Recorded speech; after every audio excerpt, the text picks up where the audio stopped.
présence, une lampe allumée, jour d'espérance. C'est peut-être une étoile dans un trou de nuages qui me dit simplement continue ton voyage. Tu te croyais perdu dans le vent de la tempête. Avance, n'aie pas peur, je t'invite à la fête. Une lampe allumée tout au bout de la route. Une lampe allumée pour apaiser mes doutes.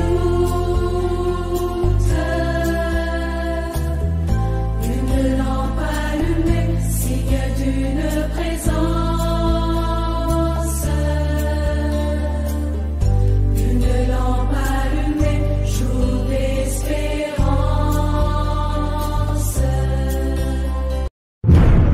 Une année s'en va, une autre arrive, remplie d'espérance. Bientôt, 2021.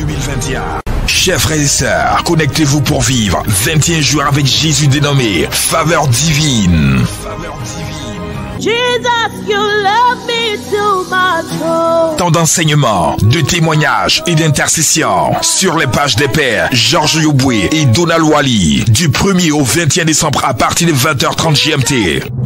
Thème, une année des grâces de la part du Seigneur. Mes oreilles avaient entendu parler de toi. Intervenants, les pères Blaise Conda, Paul Marimba, Jules Pascal Colli, Marcus Saba, Jacques Acro, Stanislas Atoubra, Donald Wally et Georges Yoboué, avec la participation des sœurs Marie-Paul Espérance, Valérie Etienne et la sœur Salomé Sochi. Ça sera un rendez-vous de grâce et de faveur, parce que ce que sa bouche a dit, sa main l'accomplit.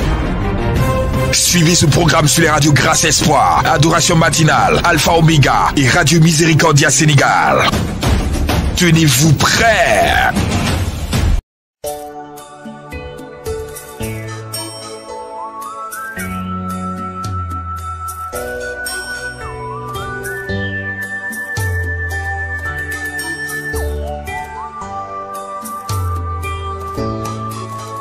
J'ai longtemps été sous l'emprise du diable,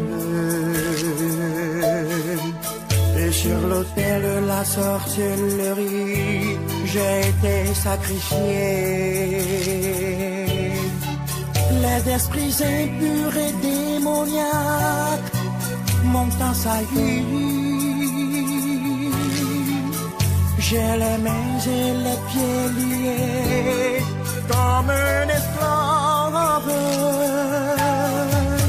J'ai entendu parler de Sauveur, le seul capable de me libérer.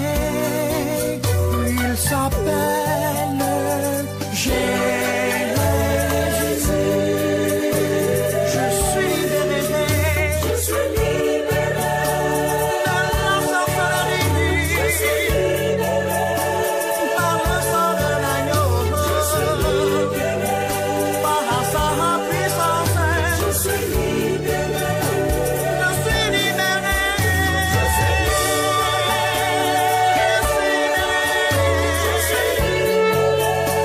Jésus m'a sauvé. Je suis libéré. Mon Seigneur m'a racheté. Je suis libéré.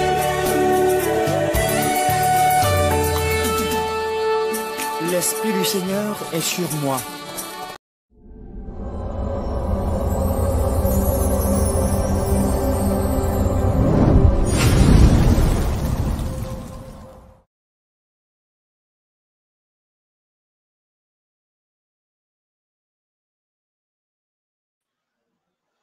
Bonsoir, bonsoir, chers frères et sœurs. Je suis très heureux de vous retrouver pour vivre ce cheminement dénommé Faveur Divine, 21 jours avec notre Seigneur Jésus-Christ pour entrer avec lui en l'année 2021. Je suis votre ami et frère, le Père Georges Oboué, pour vous conduire tout au long de ce deuxième jour pour ce quatrième tridium sur la libération et la délivrance. Aujourd'hui, nous allons poursuivre encore notre cheminement sur la question de la libération et de la délivrance. Nous allons aller un peu encore plus en profondeur. Hier, c'était une introduction sur le sujet. Alors, je voudrais déjà saluer tous nos frères et sœurs connectés sur les pages des pères Georges Oboué et Donald Wally. Je voudrais également saluer tous les auditeurs et toutes les auditrices des radios Grâce Espoir, Adoration Matinale, Alpha et Oméga et Radio Miséricordia depuis le Sénégal. Aujourd'hui, nous allons vivre encore ce temps d'enseignement qui va nous ouvrir sur l'intelligence de la réalité du combat spirituel. Alors, chers frères et sœurs, nous allons demander à nos frères et sœurs qui nous suivent, nous allons déjà commencer à partager les liens de ce direct. Nous allons partager les liens de ce direct dans nos différents groupes Facebook, Messenger et WhatsApp. Alors, nous allons partager les liens de ce direct. Et puis ensuite, nous allons taguer. Nous allons inviter nos frères et sœurs. Il faut commencer à mettre, on va faire l'appel, les voisins, les voisines. Nous allons rappeler nos frères et sœurs qui ont commencé avec nous depuis le début de ce temps. S'ils sont encore là ou si elles sont encore là, nous allons les inviter. Alors, tu vas écrire au moins 5 ou 6 noms d'amis, connaissances qui pourraient bénéficier de cette réalité qui est le combat spirituel, la dévoilé et vaincu. Nous sommes toujours avec notre invité qui est avec nous hier. Je ne sais pas si quelqu'un se souvient encore du nom de notre intervenant qui était là avec nous hier, qui sera encore là avec nous aujourd'hui pour ce deuxième jour de ce quatrième tridium. Nous allons, après cette petite transition respiratoire, nous allons entrer dans ce temps avec l'invocation pour notre temps de prière. Chers auditeurs et auditrices, vous suivez ce programme dénommé Faveur divine en ce moment, en direct des radios Grâce Espoir, Adoration Matinale, Alpha et Oméga et de la radio Miséricordia Sénégal. Restez connectés. Dans un court instant, nous poursuivons. Au nom du Père et du Fils et du Saint-Esprit. Amen. Le Seigneur soit avec vous et avec votre esprit. Chers frères et sœurs, auditeurs et auditrices qui nous suivez des différentes radios qui sont partenaires de ce moment. Nous sommes au deuxième jour de ce quatrième tridium sur la libération et la délivrance. Hier, le Père Paul Marimba nous a introduit sur la réalité du combat spirituel, sur la réalité de la libération de nos liens de captivité. Et nous savons plus ou moins ce dont il a été question. Il a été question hier des captivités liées à nos désirs, des captivités liées au monde ambiant dans lequel nous nous trouvons et des captivités liées aux influences démoniaques et des forces sataniques.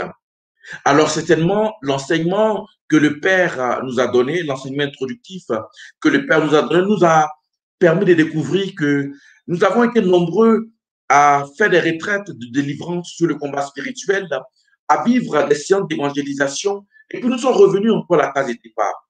Et dans son enseignement, il a été très clair. Il nous a invités à briser les chaînes de la captivité de nos désirs personnels, mais surtout à sortir du péché, parce que la vraie captivité est la captivité du péché. Nous pouvons être délivrés, mais si l'esprit qui a été expulsé revient, qu'il trouve que la maison n'est pas habitée, il reviendra avec 7 autres esprits plus méchants que lui. Alors, nous avons été enseignés hier. Je crois que cela nous a interpellés. On a dû certainement prendre conscience que nous avons besoin de rompre les liens du péché. Et nous avons eu le temps, au cours des enseignements précédents, de parler du péché, de parler de l'amour de Dieu. Est-ce que nous avons eu le temps de nous confesser? Est-ce que tout au long de ce temps, l'invitation que nous avons eu à faire, Est-ce que nous avons vraiment nous avons pris la décision de nous confesser? Si nous ne l'avons pas encore fait, nous pouvons encore le faire avant la fin de ces 21 jours. Alors, chers frères et sœurs, demandons à la grâce du Seigneur de nous venir en aide, que l'Esprit de Dieu nous vienne en aide et qu'il nous libère des liens de la peur, des liens de la malédiction qui nous tient encore captifs. Nous allons tout à l'heure prier. La prière s'affichera sur notre écran. Prions. Seigneur Jésus, par la puissance de l'Esprit Saint, libère-moi de toute crainte, peur, inquiétude, angoisse. Libère-moi de la haine, de la colère, de la rancune. Libère-moi du sentiment d'insécurité, de solitude et d'amertume. J'abandonne tout mon passé en ton amour qui est toujours présent dans ma vie. Seigneur, je sais que tu m'aimes. Aide-moi à sortir de l'impasse dans laquelle je me trouve. Sauve-moi, Jésus miséricorde, je t'aime, j'ai confiance en toi. Jésus miséricorde, je te remercie. Amen. Chers frères et sœurs, nous pouvons nous offrir totalement et entièrement à l'Esprit de Dieu, qui est celui-là qui fait toutes choses nouvelles dans notre vie. Nous pouvons avoir essuyé l'affre des captivités, mais l'Esprit Saint est celui qui vient nous renouveler et qui vient nous faire dire Abba Père, pour nous reconnaître fils et filles de Dieu. Chers frères et sœurs, nous allons maintenant nous disposer à recevoir l'intervenant de ce jour. Et je prie que la paix, la grâce et l'Esprit qui renouvelle toutes choses viennent sur nous, au nom du Père et du Fils et du Saint-Esprit. Amen. Nous accueillons maintenant, chers frères et sœurs, l'intervenant de ce jour.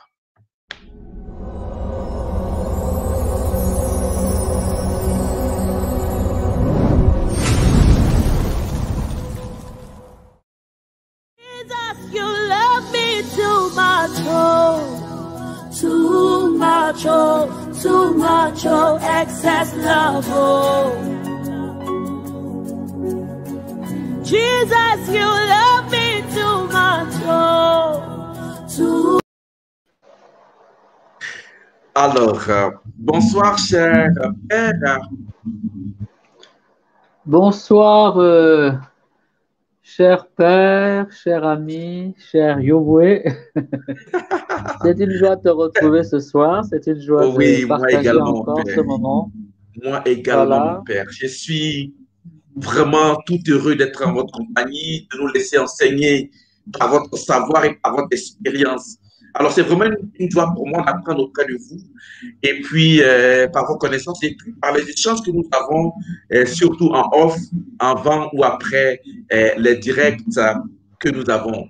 Alors, mon père, hier, il a été question de la prière, à partir de l'enseignement en Luc chapitre 4, il est venu libérer les captifs. Vous nous avez permis de découvrir que nous avons besoin de sortir de certaines lignes de captivité, de désirs personnels, les liens de captivité qui nous sont personnels, qui sont nullement d'influence d'esprit mauvais, les liens de captivité qui sont peut-être dans les contextes dans lesquels nous nous trouvons, dans lesquels le monde, notre environnement nous met, nous dispose. Et enfin, vous avez également fait mention des liens de captivité qui sont le fait d'esprit sataniques, d'oppression agissent dans nos vies. Et j'étais en train d'ironiser lorsque nous avons lancé le direct. J'ai dit, ah mon père, aujourd'hui, on dirait que nos abonnés ne seront pas très actifs parce que vous avez demandé il faut accepter Jésus-Christ comme Seigneur et Sauveur personnel. Ce message-là, parfois, c'est un peu difficile à entendre. Et comme vous l'avez dit, lorsque les gens viennent à la séance de délivrance, d'évangélisation, ils viennent pour qu'on les délivre de leur livre. Ils ne sont pas prêts à offrir leur vie totalement au Seigneur. Aujourd'hui, nous allons aller encore un peu plus en profondeur. Mon Père, aujourd'hui, de quoi il sera question dans notre enseignement d'aujourd'hui? Loué soit Jésus. Le thème que je souhaite aborder ce soir est discerner et accompagner les victimes de la sorcellerie.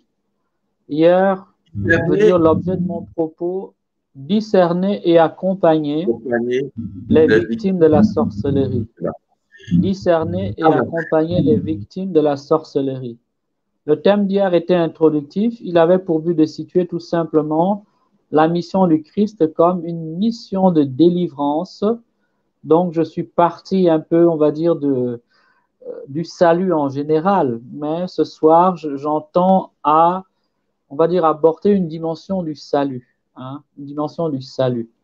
Et cette dimension du salut concerne, on va dire, notre vie temporelle, même si elle n'est pas nécessairement à couper de la dimension, on va dire, surnaturelle, la dimension donc de la vie éternelle. Elles sont liées, mais on peut souffrir d'emprise de sorcellerie et aller au ciel. Donc, ça ne s'oppose pas.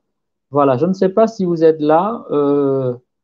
Est-ce que je commence maintenant ou est-ce que je réponds juste à ta question? Donc, si tu veux bien me faire signe, Georges. Alors, mon père, voilà, c'était une question qui nous invitait plus ou moins à situer plus ou moins le choix de ce deuxième texte. Je viens de situer le thème. Donc, hier, c'était assez général. Aujourd'hui, je vais travailler dans un domaine un peu particulier du salut, mais du salut situé dans la dimension temporelle, dans la vie humaine, tout simplement. Comme je l'ai dit, on peut souffrir d'une emprise de sorcellerie et aller au ciel, ok? Je crois que c'est important de savoir ça. Nous découvrirons cela, mon père, dans votre enseignement. Alors, chers frères et sœurs, auditeurs et auditrices de Radio Grâce Espoir, Adoration Matinale, Alpha Omega et Radio Miséricordia, c'est lesquels nous sommes avec le père Paul-Marie Mba, qui est prêtre de la communauté des Béatitudes, qui est avec nous pour ce deuxième jour, ce quatrième tridium sur la libération et la délivrance, qui abordera le thème de ce jour sur discerner et accompagner les victimes de la sorcellerie. Mon père, nous espérons qu'après votre temps de formation, nous allons bénéficier de votre temps de prière. Alors, mon père, nous sommes à vous. Amen. Loué soit Jésus-Christ de Nazareth. Je souhaite la bienvenue à tous les internautes de ce soir et à tous les internautes des heures à venir, des jours, des mois et des années à venir, car l'avantage des réseaux sociaux, c'est que une fois qu'un message a été dispensé, eh bien, il peut continuer tranquillement son chemin, vue après vue, réseau après réseau, visiteur après visiteur. Donc, soyez tous les bienvenus. En faisant cet enseignement, je pense à vous tous et je supplie le Seigneur notre Dieu de vous bénir dans le nom puissant de Jésus, ce nom de Jésus qui sauve, ce nom qui nous a été donné, le nom qui a reçu autorité au ciel, sur terre et dans les enfers, le nom devant lequel s'inclinent les anges puisqu'il est infiniment au-dessus des leurs, le nom qui donne le salut, car il n'y a pas d'autre nom donné aux hommes par lequel ils sont sauvés. La Bible est très claire, précisément le Nouveau Testament par rapport à ça. Et ici, j'aimerais ouvrir une petite fenêtre que je m'en vais tout de suite refermer. Ce n'est pas le nom pour le Nouveau Testament, c'est pas le nom d'Adonai, c'est pas le nom El Shaddai, c'est pas le nom, c'est le nom de Jésus, c'est le nom de Jésus. Je suis pas en train de dire qu'il faut opposer l'Ancien et le Nouveau Testament, je suis en train de préciser la mission unique salvifique attachée au nom de Jésus, comme le Verbe de Dieu fait chair, le Fils de Dieu devenu Fils de l'homme, et qui va offrir sa vie comme l'agneau préfiguré dans tout l'Ancien Testament pour le salut de l'humanité. C'est un nom unique qu'il ne faut jamais remplacer avec un quelconque autre nom, que ce soit dans l'Ancien Testament, que ce soit dans le Nouveau Testament. Bien sûr, encore une fois, je ne suis pas en train d'opposer les deux testaments, mais j'essaye un peu d'être pédagogue parce qu'il m'arrive de voir qu'il y a d'autres noms, bien sûr, bibliques qui sont chantés ici et là, mais souvent le nom de Jésus n'est pas toujours au centre et au cœur de ces chants ou de ces différentes interventions. Soyez donc bénis dans le nom de Jésus. C'est dans ce nom que je vous parle, que ce nom soit maintenant devant moi et derrière moi, à ma gauche et à ma droite, au-dessus de moi, en dessous de moi, sur mes lèvres, dans mon cœur, et que ce nom soit également dans ton cœur, qu'il soit dans ton esprit pour t'éclairer, pour te visiter, pour te toucher, pour t'apaiser, pour te libérer et pour te fortifier. Sois visité par l'autorité et la puissance et la sainteté et la gloire du Saint-Nom de Jésus-Christ de Nazareth. Amen. Sois le bienvenu une fois de plus. Le thème de ce soir a pour but donc de vous montrer quels sont les symptômes qui permettent d'identifier une victime de la sorcellerie et comment nous pouvons travailler à la conduire vers la délivrance, vers la libération. Je vais un tout petit peu dans le développement de mon thème, je vais renverser un peu, on va dire, l'ordre qui aurait semblé, qui aurait dû être plus logique, c'est-à-dire que j'aurais dû commencer par donner les symptômes, les causes, les ports d'entrée et tout cela, et finir par une proposition, on va dire, d'accompagnement. Mais je renverse volontairement la perspective. Je vais commencer par ce qu'il faudrait faire pour accompagner quelqu'un qui souffre des emprises sorcellaires et finir progressivement, on va dire, en descendant pour arriver aux portes d'accès. Le chemin que nous suivrons est donc le suivant. D'abord, le chemin de libération. Ensuite, les symptômes d'agression sorcellaire. Enfin, les armes du sorcier. Et enfin, les portes d'entrée, les portes par lesquelles les puissances du mal peuvent facilement, aisément manipuler l'âme des croyants. Voilà donc le chemin que nous allons suivre. Alors, ce travail a pour but de dénoncer. Il est écrit dans Éphésiens 5, le verset 11 à 12, « N'ayez point part aux œuvres stériles des ténèbres, mais dénoncez-les plutôt, car les choses que ces gens-là font en cachette, il est honteux même de les dire en public. » Donc, le but est ici de dénoncer, mais nous ne resterons pas seulement dans la dénonciation, nous serons avant tout dans la proposition de guérison, dans le conseil qui peut permettre de prendre en main, de prendre en charge les victimes des emprises sorcellaires. C'est un monde immense, nous devons le savoir. Donc, ce que je vais faire ici n'épuise pas la question, n'a absolument pas la prétention d'épuiser un sujet aussi vaste et aussi complexe. Cependant, donc, j'entends donner des balises qui peuvent aider les accompagnateurs, qui peuvent aider ceux qui ont un ministère dans le groupe de prière ou ceux qui sont engagés dans la pastorale, qui ne savent pas toujours sur quel pied danser pour pouvoir aider ceux qui souffrent d'emprise sorcellaire et pour pouvoir d'abord discerner ceux qui sont victimes d'emprise sorcellaire. Vous le savez, le diable existe même au XXIe siècle et nous ne devons pas être naïfs. Nous devons apprendre de l'Évangile comment faire pour lutter contre lui. Ainsi parlait le pape François dans son homélie du 11-04-2014. Le pape François nous invite donc à étudier le combat spirituel, à étudier les manières d'agir du démon pour détruire la vie des hommes et particulièrement la vie des fidèles, parce que le démon se plaît à torturer ceux qui appartiennent au Christ. Alors, comment donc s'y prendre pour accompagner quelqu'un qui est victime de la sorcellerie? La première chose qu'il faut faire, c'est bien sûr une écoute, c'est-à-dire un entretien où on prend le temps d'écouter la personne, le temps de voir qu'est-ce qu'elle vit, qu'est-ce qu'elle ressent et voilà, d'essayer de repérer qu'est-ce qui se passe d'inhabituel dans sa vie.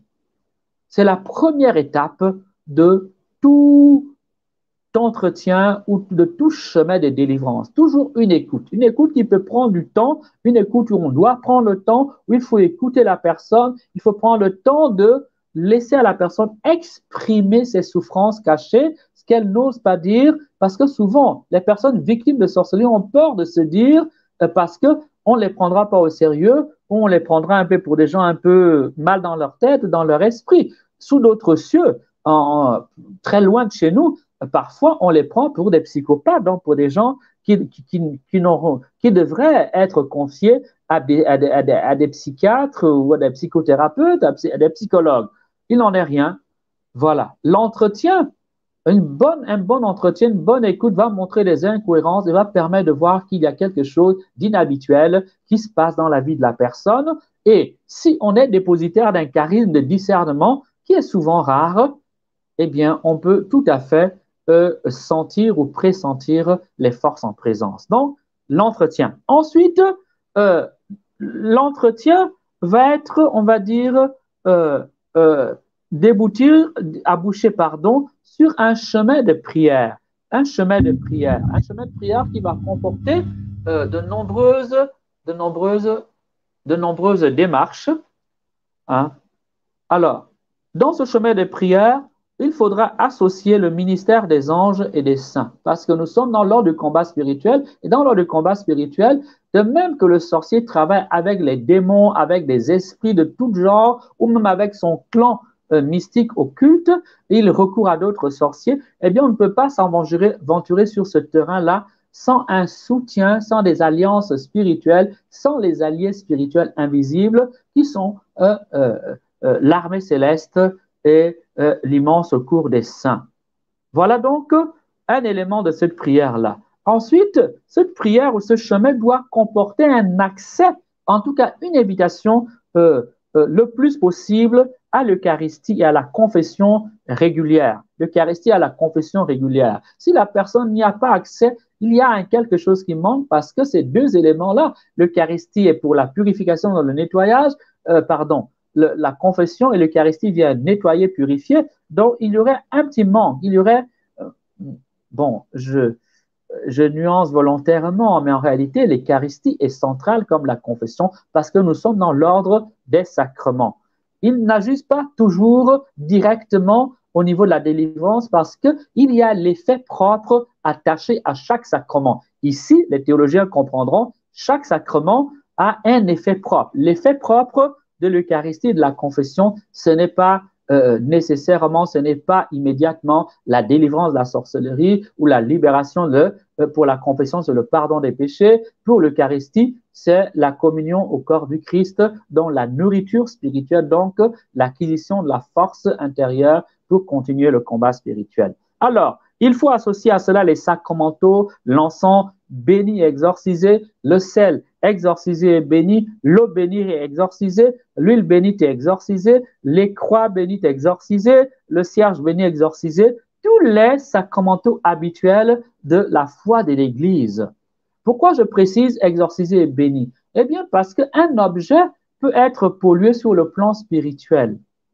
Voilà. Donc, en l'exorcisant, on le purifie et en le bénissant, en fait, on permet à la grâce de Dieu, on va dire, d'habiter cet objet-là sans qu'elle trouve quelque part, on va dire, de la mauvaise graine, de la mauvaise séance, donc sans qu'elle subisse quelque part des perturbations. Alors, conduire la personne dans ce chemin de délivrance, toujours à s'abandonner à Dieu, voilà. Et l'abandon ici est actif, pas passif. L'inviter à persévérer dans la prière et à aborder activement sa délivrance en s'engageant dans sa foi, en ayant une dose de foi, en participant. Si on ne le fait pas, les personnes ont tendance à se décharger sur ce qui les accompagne, alors qu'en réalité, il s'agit d'abord de leur vie et que la délivrance nécessite également leur chemin de foi. Alors donc, la persévérance et la foi, ensuite, les inviter également à offrir leur souffrance, et en l'unissant à la croix du Christ.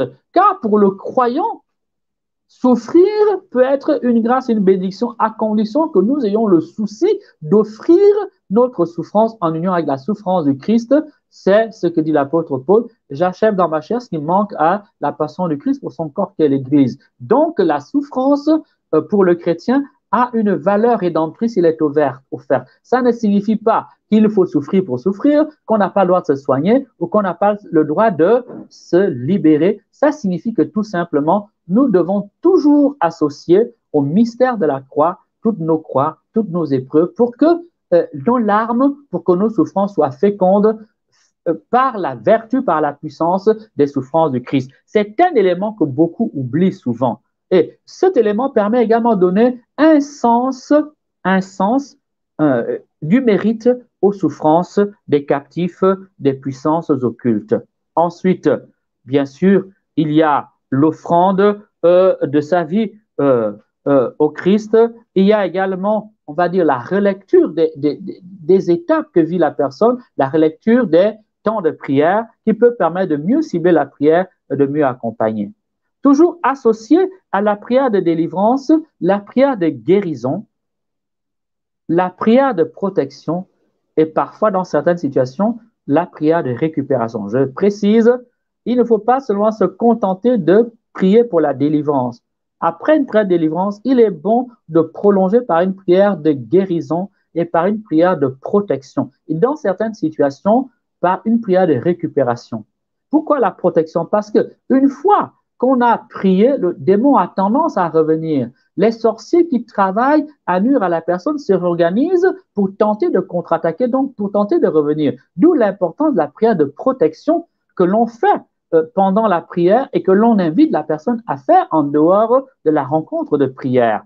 Et la prière de guérison permet que le démon ayant détruit des choses dans la vie de la personne, on peut les assainir, on peut guérir les blessures occasionnées par l'envahissement des puissances des ténèbres. Alors, nous avançons un peu vite, le temps est trop court. Alors, il faut également, dans ce chemin de délivrance, ne jamais oublier la purification de l'environnement.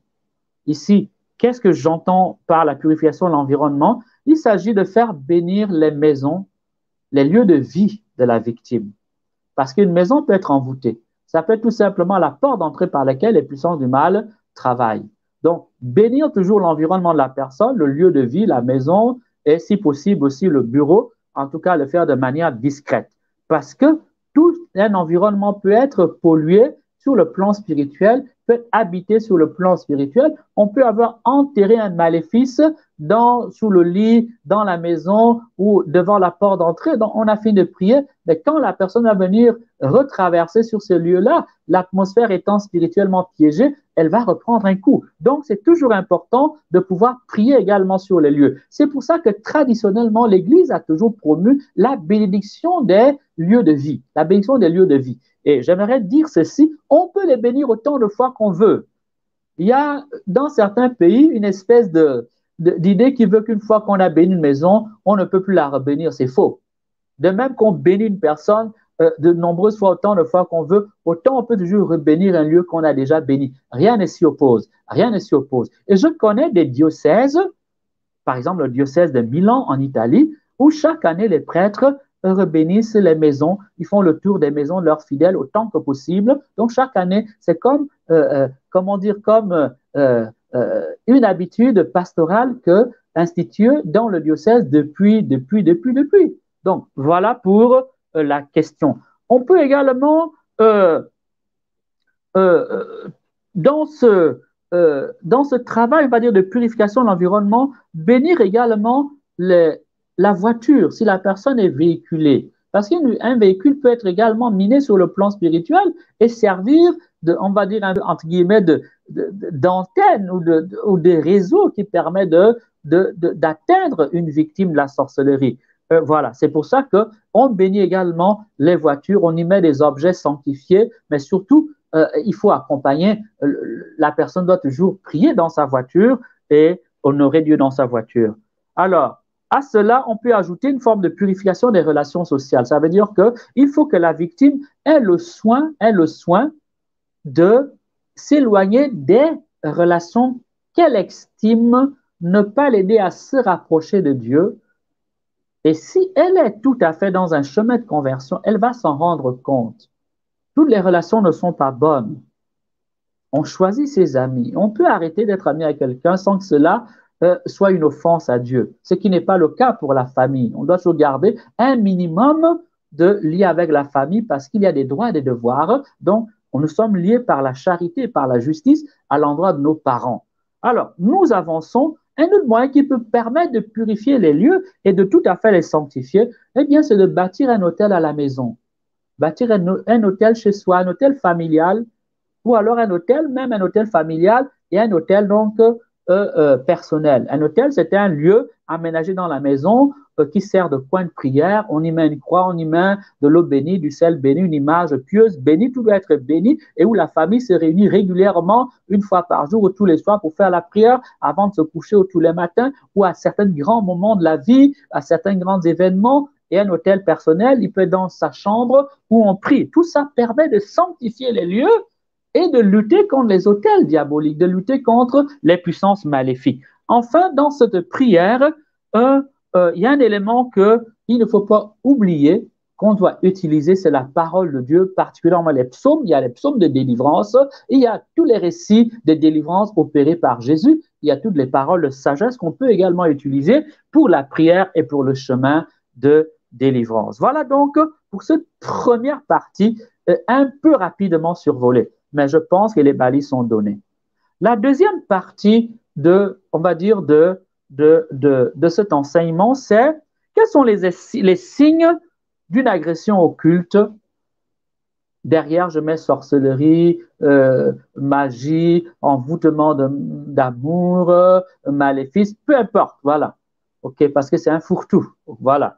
Alors, quels sont les signes qui permettent, je vais les énumérer le plus rapidement possible parce que j'ai envie de dire le plus possible pour que vous ayez des moyens on va dire, de discerner et de repérer ces problèmes. Alors, il y a d'abord, on va dire, les rêves.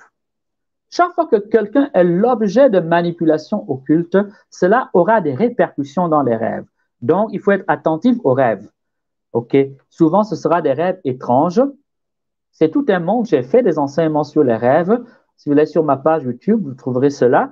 Alors, par exemple, les rêves où habituellement la personne a des rapports intimes, alors qu'elle ne vit pas dans l'impureté, elle ne vit pas dans la pornographie, et pourtant, elle est régulièrement visitée en rêve et les rêves sont quasi physiques. Des perceptions sensibles sont quasi physiques. Et les rêves de nourriture de nuit, la personne tout le temps en train de manger, tout le temps en train de manger, voilà. Ces rêves-là, par exemple, ces deux rêves sont typiques d'attaque et d'infestation donc de la sorcellerie. Nous allons avancer. C'est un monde dont je donne juste deux éléments, mais le point d'attention, c'est le rêve.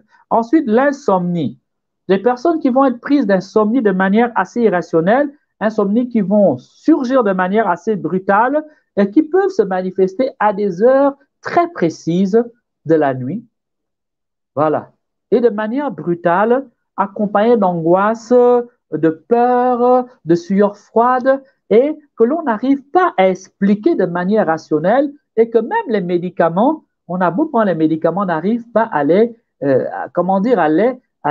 résorber.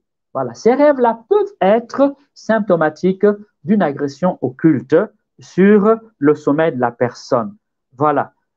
Pendant on va dire ces périodes d'insomnie ou même dans le sommeil, la personne peut avoir des sensations d'être touchée physiquement, comme si voilà, ou avoir des sensations ou des forts pressentiments de présence dans sa chambre ou dans sa maison. Nous allons avancer. Ensuite, il y a les maladies rebelles au traitement. OK? Ce sont des maladies, d'abord, leur début est souvent assez étrange. Ça commence de manière brutale. Ça peut commencer à la suite d'un rêve. On a fait un rêve, on a été mordu par un serpent ou on nous a été agressé. Nous nous levons le matin, nous avons un malaise et puis dans les jours qui suivent, nous développons une maladie. La personne, la victime développe une maladie. Alors donc, maladie au début étrange, souvent pouvant commencer à la suite d'un rêve ou à la suite d'un petit malaise. On sent comme une piqûre ou un picotement, on sursaute ou comme une décharge électrique ou comme un vent fonçant sur vous, vous sursautez et puis aussitôt, immédiatement ou dans les temps qui pourraient suivre, vous développez un malaise ou une maladie. Voilà. Ça peut être des maladies également inadaptées à l'âge. On a un enfant qui va développer un type de cancer qu'on ne va trouver que chez les personnes peut-être du 3e âge. Voilà, je prends un exemple. Ça peut être un signe, une alerte que la personne est victime d'une agression de sorcellerie. Maladie réagissant de manière inhabituelle au traitement. Habituellement, telle maladie est guérie par tel traitement, mais on se rend compte qu'on a beau utiliser le remède qui est censé et qui, normalement, évacue la maladie, mais la maladie est rebelle. Ou alors des cas où la maladie mute, elle se met à muter. On avait tel problème. Et puis le lendemain, comme un caméléon, on a un autre problème. On n'arrive pas à dire sans que ce soit justifié par exemple, le sida. Voilà. Ensuite, des maladies pouvant se déplacer dans le corps. Je sais bien que ce phénomène-là peut être attribué à peut recevoir des explications psychologiques. C'est pour ça que je vous donne un faisceau de manifestations pour vous rendre bien compte qu'il y a assez d'éléments qui permettent de dire que non, là, ce n'est plus simplement un problème, un malaise psychologique, mais il y a vraiment quelque chose. Maladie foudroyante au développement rapide, inhabituel, qui n'obéit pas à la logique et à ce que médicalement on connaît du comportement de la maladie. Voilà donc un autre faisceau d'indices. Ensuite, il y a des accidents répétés. La personne peut se mettre à faire des accidents, une série d'accidents dans des conditions plus ou moins difficiles à justifier, ou alors la personne fera des accidents souvent vers la même période de l'année, ou vers le même mois de l'année, ou à la veille souvent de quelque chose d'important, on peut penser qu'il y a une agression occulte. Voilà. Il peut y avoir également des accidents étranges, inhabituels, du genre la personne est au volant, elle voit un animal traverser la route alors que c'est un humain. Elle dit, je n'ai pas rêvé, alors que c'est un humain qui traverse la route. Il y a également ces cas de figure. Je passe, encore une fois, c'est très vaste. Alors, qu'est-ce que je peux donner encore comme symptômes? Il y a des maladies lentes tuant à petit feu. La personne qui a une petite maladie, on soigne, on pense que ça va passer, mais elle est rebelle. Elle dure un mois, des années, et puis finalement, la santé se détériore, alors que peut-être au point de départ, il n'y avait rien de consistant. On a essayé de soigner, ça part, ça revient, ça part, ça revient. Médicalement, on n'arrive pas à la circonscrire, et pourtant, normalement, ça semble bénin. Et souvent, de telles maladies conduisent souvent à des opérations qui peuvent se révéler mortelles. Plaie guérissable que l'on n'arrive pas à soigner, qui n'est pas lié à un diabète, qu'on devrait normalement, et pourtant, voilà. Je donne encore une fois ici des symptômes, ok? Je ne dis pas que la personne va vivre tous ces symptômes, mais on va dire un faisceau de ces indices indique que la personne est victime de sorcellerie, d'emprise de sorcellerie. Problème de conception. Fausse couche inexpliquée, survenant toujours dans les mêmes conditions, plus ou moins bizarres. Souvent, après un rêve, la personne fait une fausse couche. Après, un coup de téléphone, toujours la personne va faire une fausse couche. Après, voilà l'événement qui va se répéter. Le scénario se répète. Voilà. Problème de ventre, par exemple, chez les femmes,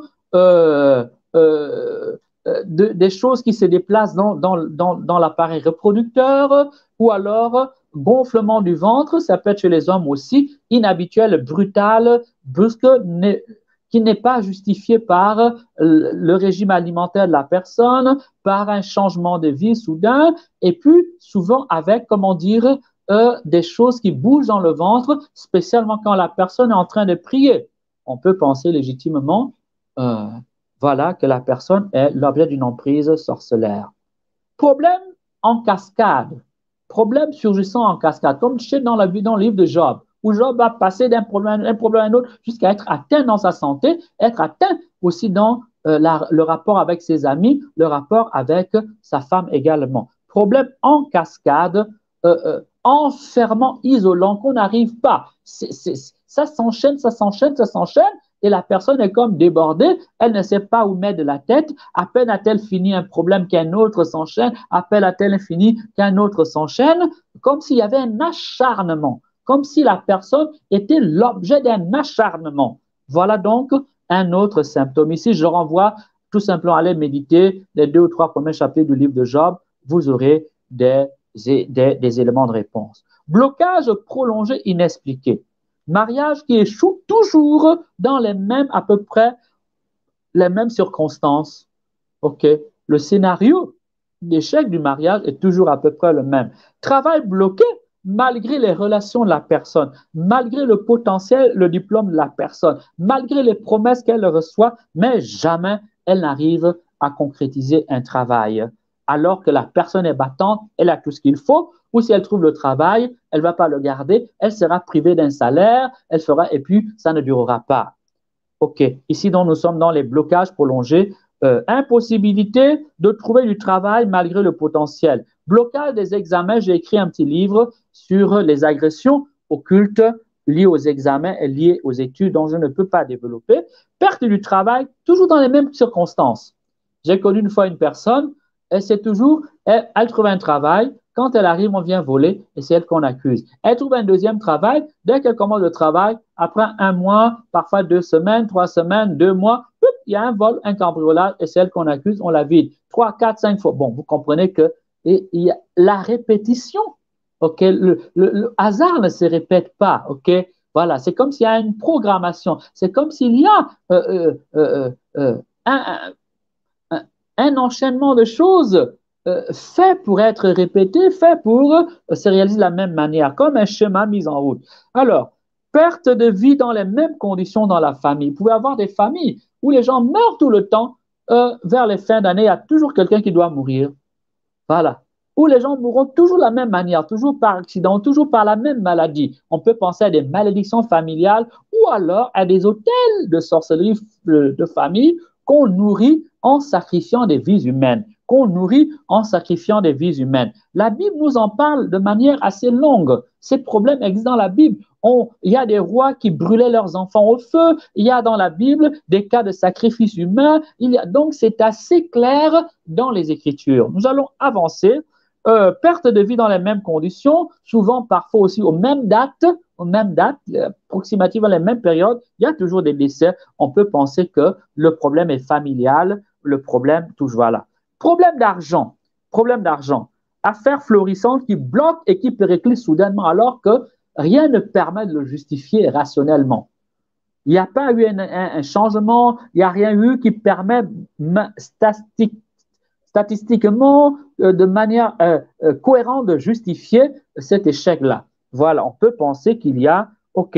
Il y a des personnes également qui ont des pertes d'argent. Dès qu'elles ont de l'argent peut disparaître à la maison. On a beau fouiller, il n'y a rien qui permet de dire que l'argent a été volé. Voilà. Ou alors, des personnes, chaque fois qu'elles reçoivent de l'argent, on a l'impression que le fait de toucher de l'argent déclenche une réaction en chaîne de problèmes.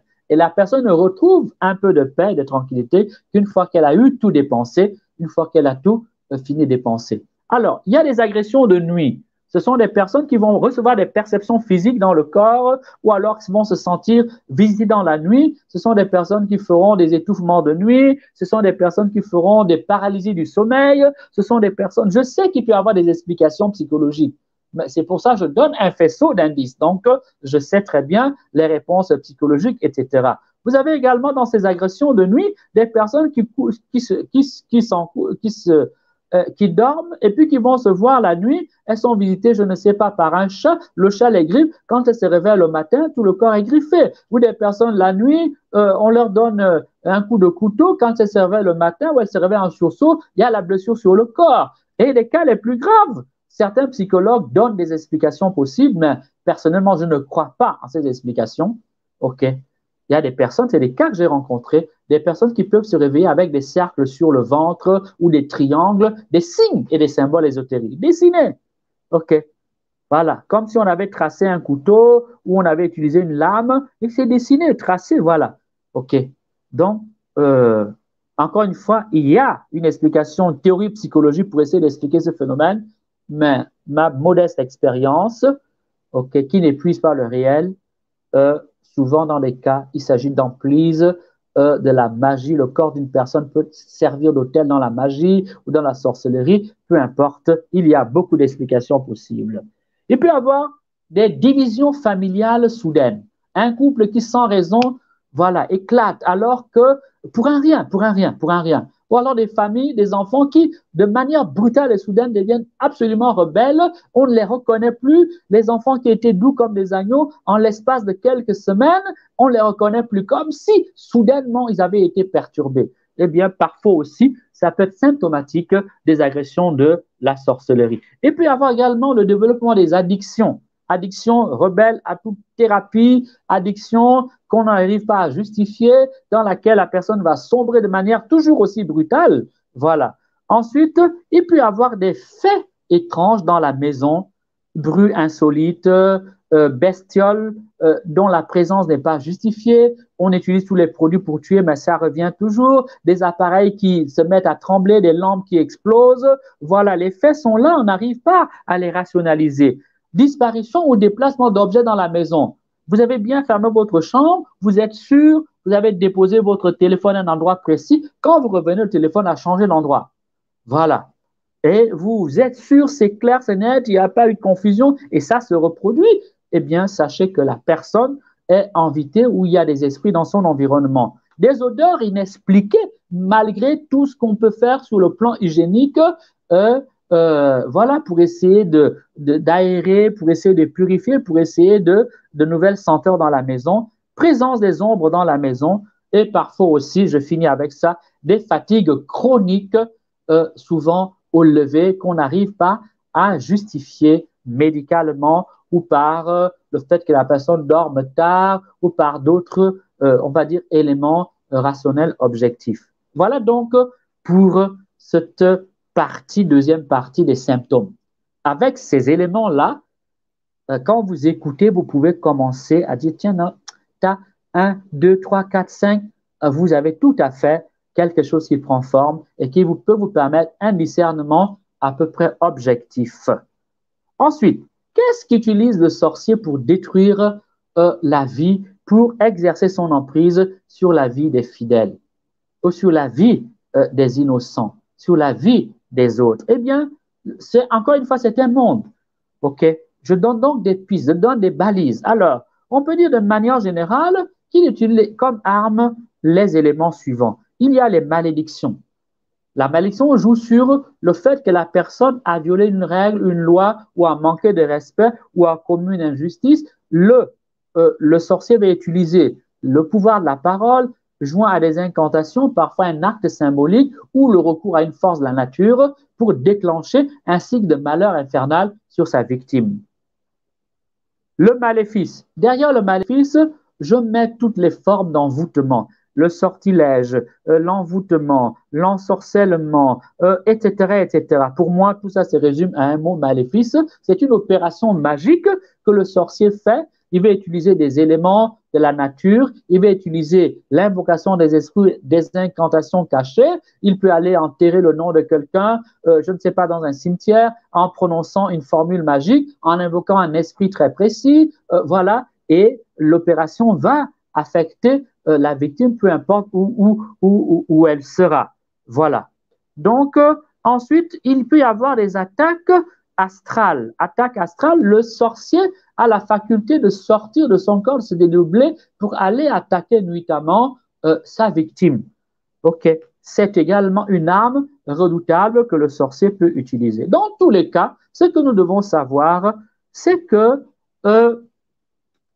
le sorcier, l'action peut se faire de manière progressive. Ça veut dire que le sorcier peut travailler petit à petit, sur des mois, ou sur tout un mois, ou sur plusieurs jours. Et petit à petit, la victime est touchée. Ou alors, ce sont des actions beaucoup plus violentes. Le sorcier va recourir à des opérations magiques d'envergure où il va agir à peu près de manière très brutale. Ça veut dire que ici, c'est un peu comme si tu scies un arbre, hein?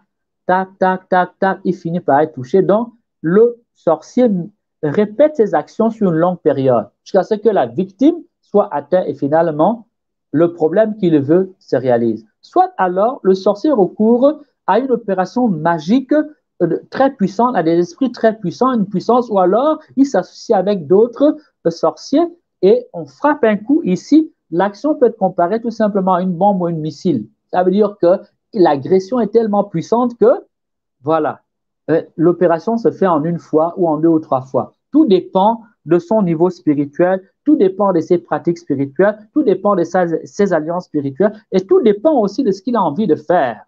Parce qu'on n'attaque pas quelqu'un en sorcellerie au hasard. La victime est toujours étudiée, elle est toujours l'objet d'une étude, elle va être suivie. Voilà. Je vais avancer. Le sorcier peut également utiliser des poisons physiques, mais en général, c'est quand il n'arrive pas à atteindre sa victime sur le plan spirituel. Ou alors des poisons qui jouent sur le spirituel et sur le physique. C'est-à-dire qu'il prend un élément naturel qui est normalement dangereux pour la santé, il y associe des incantations, il te fait boire ça par un jus ou peu importe, voilà. Mais il va te le transférer pour que tu puisses le consommer et qu'en toi, cela puisse causer, comment dire, un dommage dans ta vie selon l'objectif qu'il poursuit, selon ce qu'il veut faire. Envoûtement mortel, voilà. Ça peut être mortel, ça peut être tout simplement te nuire au maximum. La manipulation, le sorcier peut utiliser la manipulation. C'est un grand manipulateur.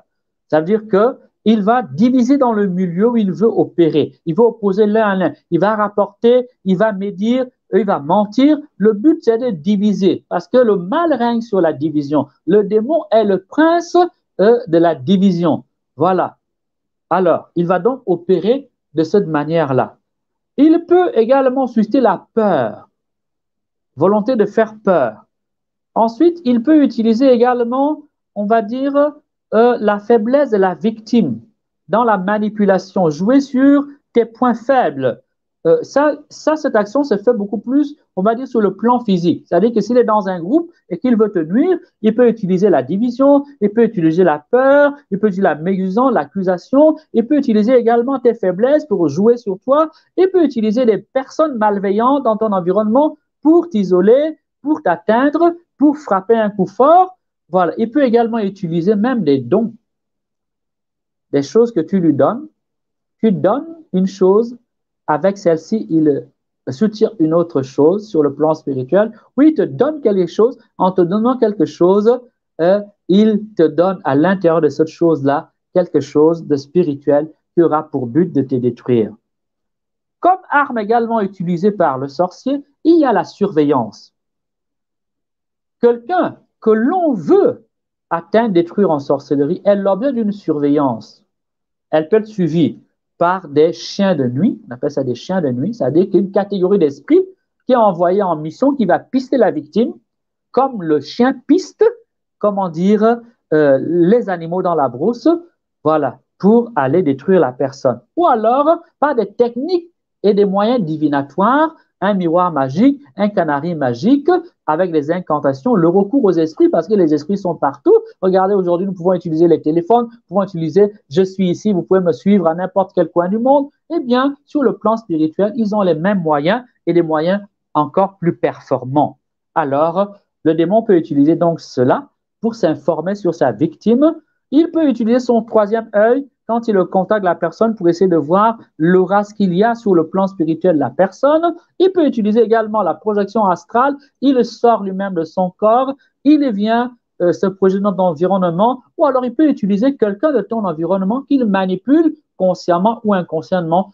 C'est ce qu'on appelle les portes sur le plan spirituel. Une personne qui sert de porte, qu'il manipule pour t'atteindre consciemment ou inconsciemment. Dans ce cas, la personne est un peu comme sous envoûtement, mais elle n'est pas consciente. Elle lui livre des informations ou sur le plan spirituel ou même sur le plan physique.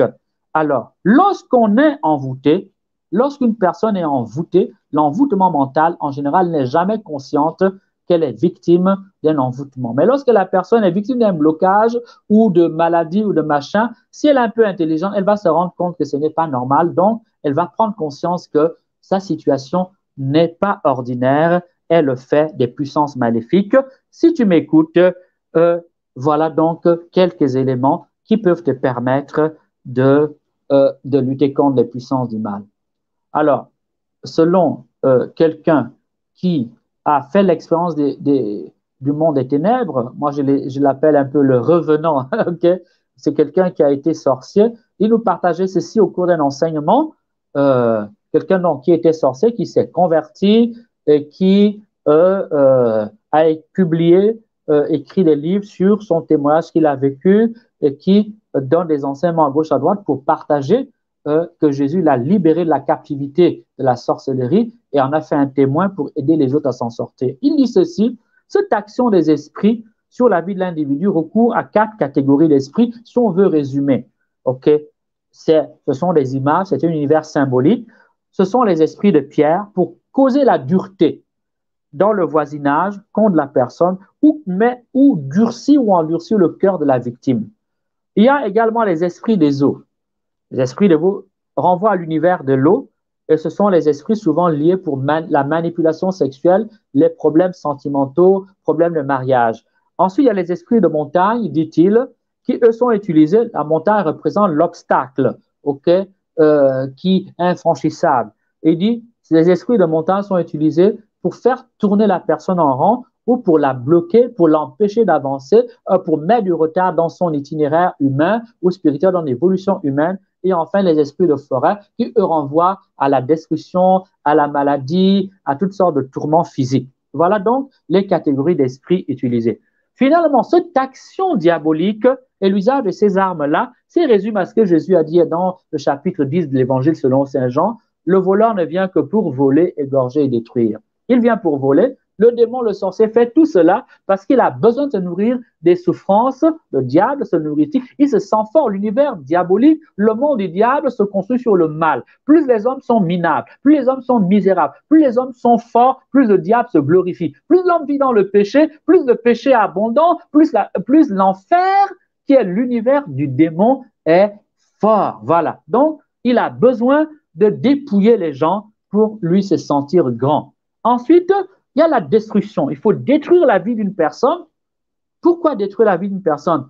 Encore une fois, c'est toujours pour des raisons spirituelles.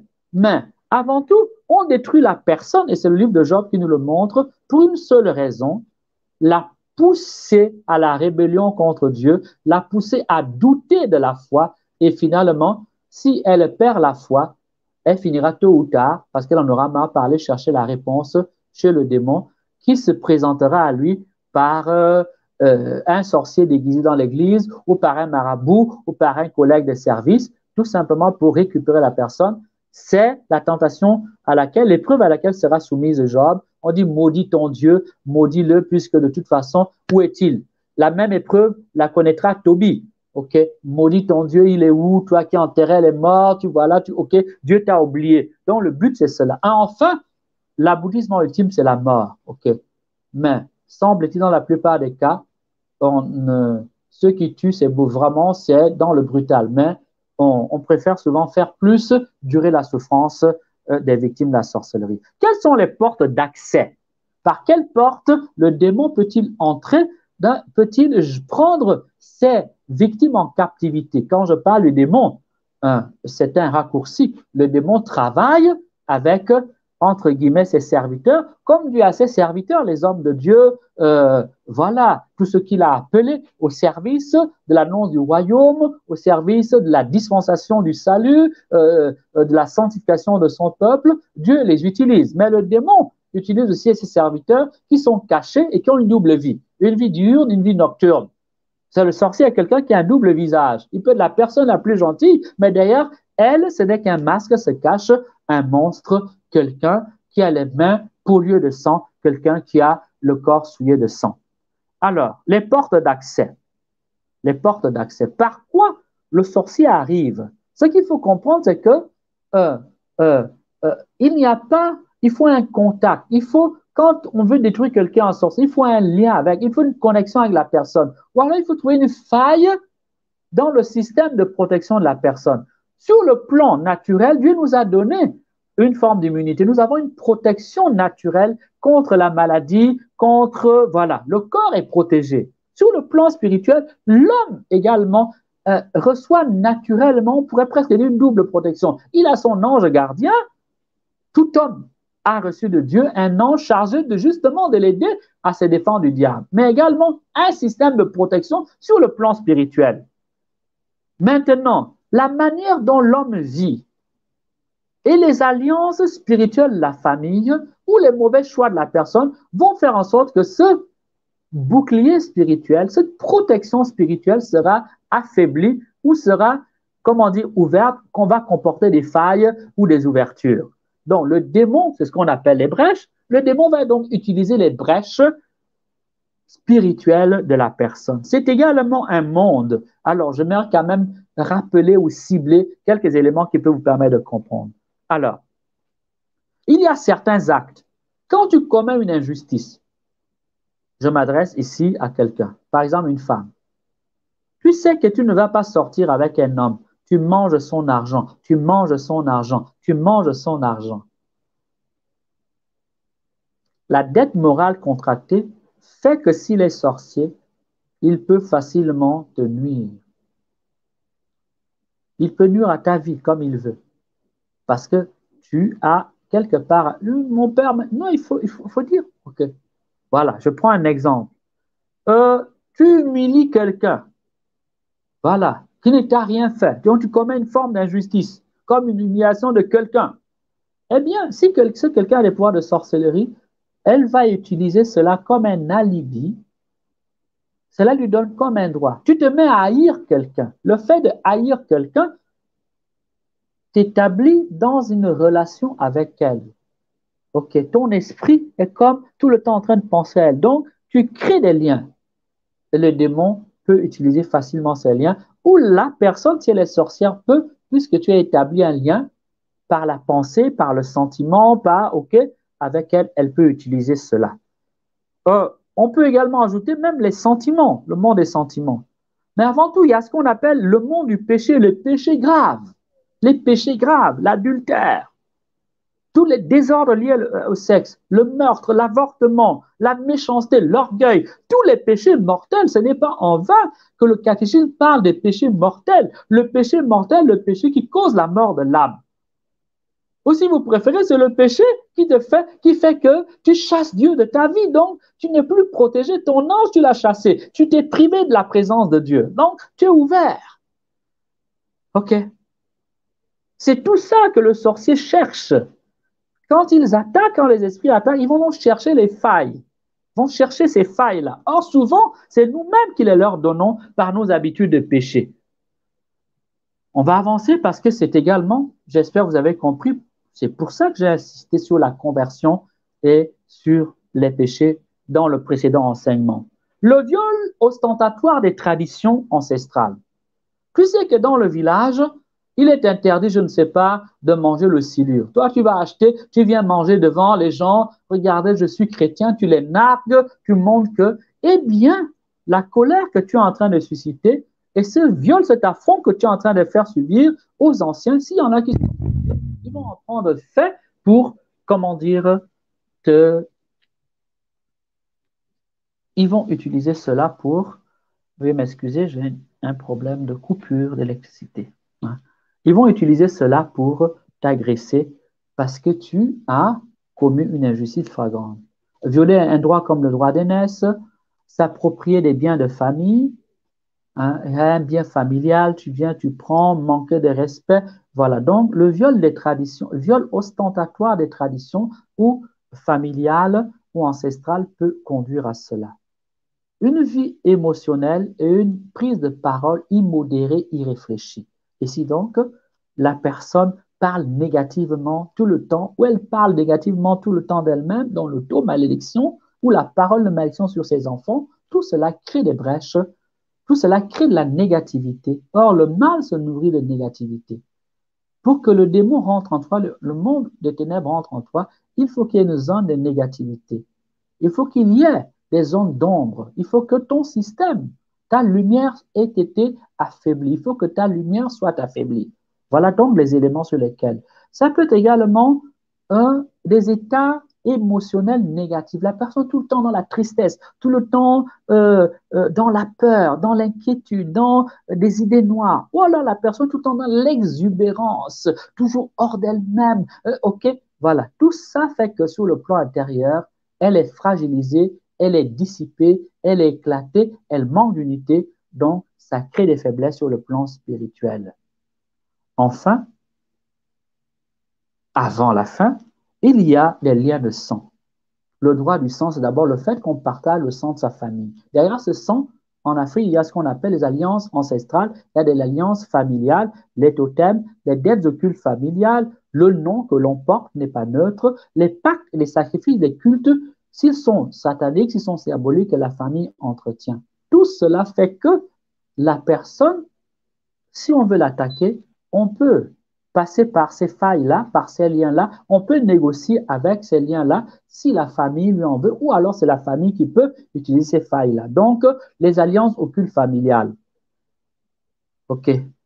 Les pactes que la famille a fait avec certains esprits, les alliances, les hôtels de famille, tout cela est véhiculé par le sang de la personne en l'identité.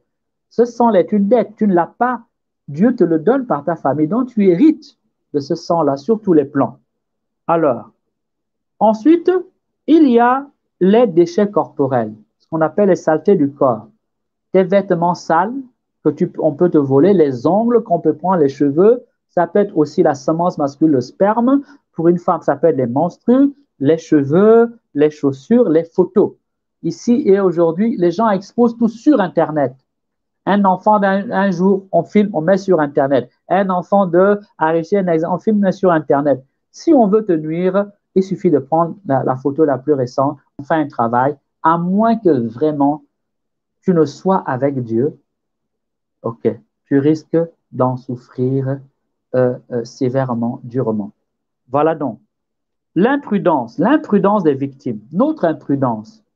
L'imprudence est dans les fréquentations. On ouvre son intimité à des personnes dont on ne connaît pas grand-chose. Les rapports sexuels. On va avec un homme ou avec une femme sans avoir pris le temps de savoir qui elle est. Oh non, mais elle a une grosse Bible. Mais même dans les louches, on utilise la Bible. Dans les rites magiques, on utilise aussi la Bible. Donc, ça ne veut rien dire. La croix que vous voyez que les gens portent, c'est un symbole universel. D'ailleurs, tant qu'elle n'a pas Jésus dessus, elle ne veut rien dire pour un catholique. Voilà. Donc, c'est un symbole universel. Donc, les portes liées à l'imprudence, il y a donc cela. OK? Les liens sexuels qu'on a créés, donc les rapports sexuels. Il y a les promesses qu'on a faites aux gens, OK, sans avoir réfléchi, ou les pactes même. Certains vont jusqu'au pacte. J'ai vu des gens qui ont fait des pactes de sang. Ou les pactes pendant les rapports sexuels. Ou alors des promesses. Je t'appartiendrai toujours, toujours. La personne jure. Eh bien, la parole lit. Ce n'est pas pour rien que dans la plupart des grands rituels, même un rituel comme celui de prestation du serment d'un président, voyez, on prête serment sur un livre. Pensez pas que ce soit léger. Ça lie, ça attache. Voilà, donc la parole, le serment, ok, la promesse, on ne la fait pas à la légère. Là, on peut dire la guérison, les gens qui vont chez les marabouts à tout prix pour se faire guérir, pour avoir des enfants, ou les gens qui vont féticher chez les marabouts, faire des rituels pour être prospères, pour avoir le succès. Eh bien, tout cela va vous exposer aux agressions occultes parce que ça tisse des liens, ça crée des connexions avec le monde de la nuit et donc les sorciers vont exploiter cela. Il y a également les lectures occultes, comme il peut y avoir des cadeaux qu'on reçoit à tort ou à raison ou qu'on distribue à tort ou à raison, ou alors les dettes que l'on doit à quelqu'un. Voilà. Donc, pour les portes d'entrée, les failles, les brèches, j'ai résumé un peu, tout n'est pas parfait, mais vous avez l'essentiel. Alors, ce qu'il faut savoir, c'est que le démon, comme le sorcier, utilise toujours donc finalement notre complicité. OK. Et c'est important de le dire parce que sinon on se déresponsabilise. On ne comprend pas comment ça fonctionne. On ne peut être atteint, on ne peut être touché que parce que soi-même, quelque part, soit on est faible spirituellement, soit on a des liens multiformes avec les puissances du mal. OK. Et c'est cela, tant que ces liens-là n'ont pas été coupés, tant qu'on est exposé, tant qu'on les entretient, tant qu'on répète certains mécanismes de notre vie ou certains comportements, il sera difficile d'être libéré. Donc le démon va utiliser nos péchés, notre ignorance, notre imprudence, les liens qui nous unissent avec nos proches, avec nos familles ou avec les lieux, notre naïveté parfois, voire notre négligence. Il y a des choses, Dieu te parle, mais tu as négligé. Voilà, je vais prendre un exemple. Quelqu'un qui en rêve, un serpent, il se lève le matin, il y a une piqûre, une morsure. S'il est un peu vigilant, il doit comprendre que là, ce n'est pas normal. Ça veut dire qu'il doit réagir le plus vite, mais souvent les gens négligent, ils banalisent. OK, jusqu'à ce que finalement, je me souviens d'une femme comme ça qui est allée au village, et au village, elle a fait un rêve, et pourtant très chrétienne, très fervente. Elle va dans son village, et elle fait un rêve, un serpent. Il y a un arbre dans la cour familiale, un serpent descend, serpent à la mort à la hanche.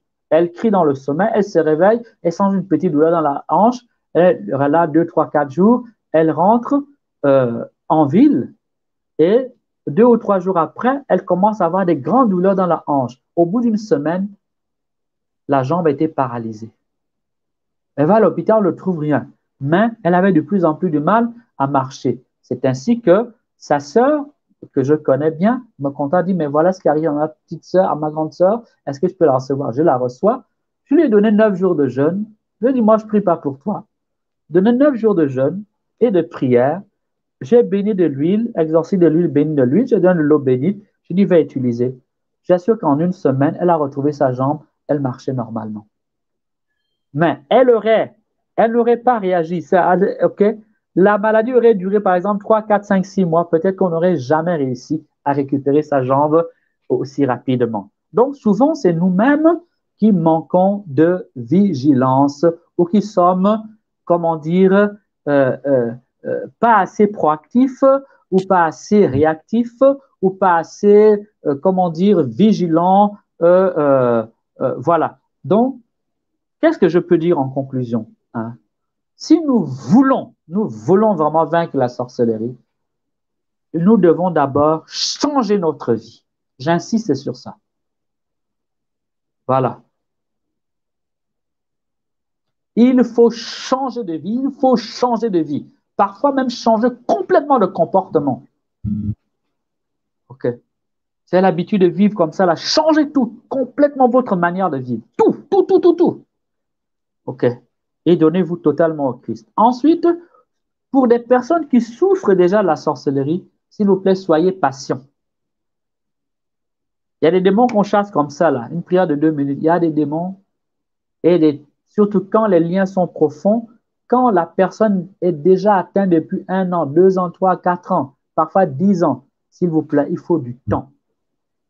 Donc, il faut un long cheminement de prière, de conversion, de guérison même intérieure, même de coaching spirituel pour remonter la personne.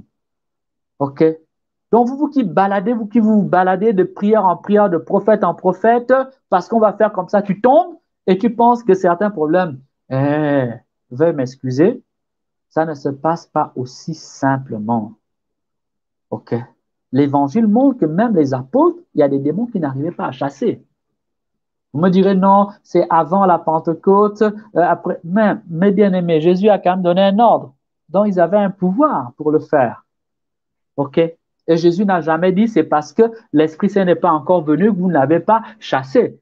Il a dit, vous manquez de discernement, vous manquez de foi, vous manquez. Donc, ce n'est pas aussi simple qu'on le pense. Soyez donc patients. Ne vous baladez pas d'église en église. Ça ne se passera pas magiquement. Ceux qui vous promettent ça en un clin d'œil sont des magiciens. Ils vous trompent. Ils vous mystifient.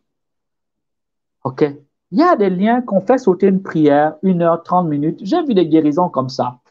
Je me souviens d'une guérison, je finis sur ça, d'une jeune fille qui était venue et il s'est passé quelque chose dans son école. Elle est tombée, elle est devenue muette. Les parents emmènent à l'hôpital. Impossible de trouver, on a fait les scanners, rien. Elle est revenue, absolument rien du tout. On a amené partout, rien du tout. Elle vient me voir. Mon père, voilà la situation de ma fille. Je dis, mais écoute, moi j'ai un enseignement à donner dans un groupe, à une évangélisation. Elle est venue vers 15 heures. Moi, j'avais mon enseignement vers 17 heures. Voilà, j'ai dit, mais je ne peux pas, mon père fait tout. Elle a pleuré, j'ai dit non, je dois me préparer l'enseignement. J'ai dit, bon, écoute, je vais quand même prier. Je prends la petite fille, une jeune fille, elle devait être en classe de première, classe de terminale. Je lui impose les mains.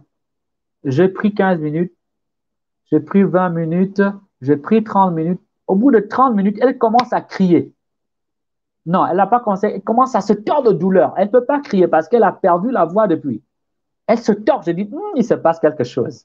Là, j'ai compris. J'ai continué à prier encore à peu près 30 minutes. Elle continue à se tordre de douleur. J'ai accéléré encore la prière, j'ai prolongé la prière à peu près 1h15. Au bout d'un moment donné, elle commence à... Des petits sons aigus commencent à sortir. J'ai dit, non, là, je ne te laisse pas partir. J'ai prié jusqu'au moins vers 17 heures. Vers 17 heures, elle pouvait sortir des petits sons. J'ai dit non. Moi, j'ai une évangélisation à 17h30, 18h. il faut que je parte à 17h pour arriver à 17h30, me recueillir un peu, prier. Je fais comment? Si je la laisse partir là, on risque de recommencer à zéro. Eh bien, j'avais fort providentiellement des amis d'un groupe qui étaient là, un groupe marial qui était là venu prier, et certains d'entre eux sont habitués à prier pour la délivrance. Je les ai appelés.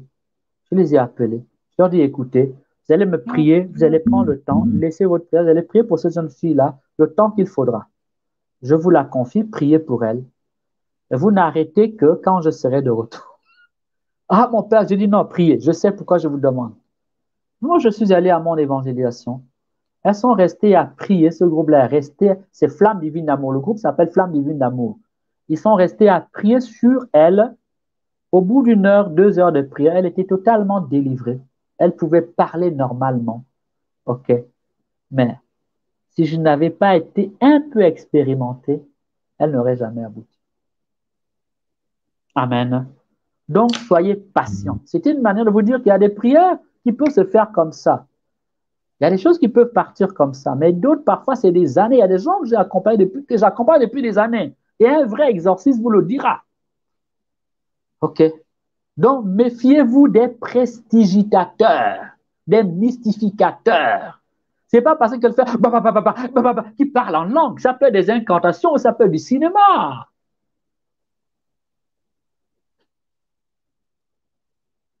Tout ce qui tombe ne tombe pas souvent parce que c'est l'Esprit Saint. Ça peut être l'émotion, ça peut être la transe, ça peut être des transferts même de démons. Vous vous baladez partout. Combien faut-il vous le dire? La délivrance est un combat spirituel. Quelqu'un qui fait la délivrance le sait que c'est un combat spirituel, un corps à corps contre les puissances du mal. Quand tu pries, les sorciers que tu déranges là, ils se réorganisent, ils peuvent t'attaquer toi qui pries. Donc il faut être prudent, il faut être patient. Je vais vous raconter une histoire, je finis avec ça. OK. J'ai parlé avec un ami prêtre ce matin. Il me parle d'une dame. Son mari a un cancer du cerveau, mais le cancer n'est pas normal. C'est un envoûtement, un truc qu'on a fait. La femme avait d'abord vu ça en rêve, mais elle n'avait pas compris. Elle a fait un rêve, elle voyait, on tournait le cerveau de quelqu'un avec une cuillère, mais elle n'a pas interprété. Quelques 2-3 mois après, son mari a un cancer fulgurant du cerveau. Après, sur les conseils de sa mère, on a opéré le cancer a recommencé. Sa maman lui dit, mais prie sur ton mari, impose-toi les mains aussi. Elle impose les mains au mari. Elle raconte au prêtre, mon ami prêtre qui m'a contacté ce matin, elle lui raconte, mon père, dès que je lui ai imposé les mains, j'ai commencé à prier. J'ai vu l'ombre sortir brutalement. L'ombre est rentrée en moi et la femme est tombée au sol brutalement. Elle a perdu connaissance pendant 2, 3, 4, 5 minutes. Vous me direz, oui, elle n'était pas assez forte spirituelle. Non, justement. Donc, c'est une question de rapport de force. C'est une question de puissance. C'est une question d'expérience. Ne livrez pas vos âmes entre les mains de n'importe qui. Votre âme est précieuse. Il y a tellement de charlatans déguisés en hommes de Dieu. J'insiste sur cet élément. Voilà. Donc, soyez patients. Ne vous baladez pas partout. Trouvez des personnes mûres. Il y en a dans l'église. Elles ne font pas toujours du bruit, comme je suis en train d'en faire, mais ça existe. Soyez responsables, prenez votre vie spirituelle en main, augmentez votre niveau spirituel. Il suffit parfois d'augmenter, d'élever son niveau spirituel et beaucoup de choses vont commencer à tomber. Mais si vous dites, mon père, priez pour moi, ma soeur, priez pour moi, ma mère, priez, homme de Dieu, touche-la, ben, vous prenez ça comme de la magie. Comme nous l'avons dit, comme le Père Georges l'a dit au début, et Jésus nous l'a enseigné, on chasse un démon. Si la maison n'a pas été occupée, s'il reste des pièces que le Christ n'occupe pas, qui ne sont pas sanctifiées, le démon revient 7 fois plus fort. Et Jésus est clair, la situation devient pire qu'avant. Elle devient pire qu'avant. Donc, je finis. Faites-vous aider, prenez votre vie spirituelle en main, cherchez la face de Dieu, soyez patient.